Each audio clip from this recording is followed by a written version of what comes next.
Hey, honey, this condo has 2 features on our list. Granite countertops and some tile flooring. Okay, but what about the rest of the features we want? Oh, no, not this one either. There must be something better. Ooh, I think I found one. Savannah Preserve at University Place. It's new and loaded with upgrades like stainless steel appliances, crown moldings, tray ceilings, and they're all included. Okay, that's a good start, but what else do they feature? The homes on the 2nd level are even pre-wired for an elevator. Really? Do they have any of the other features we want?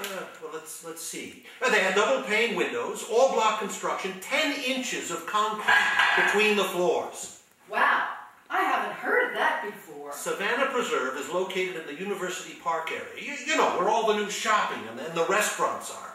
Oh, I like that area. We can even walk there. Now, get this.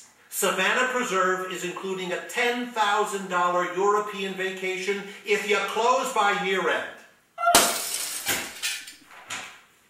Honey? Honey? Well, I think she's excited.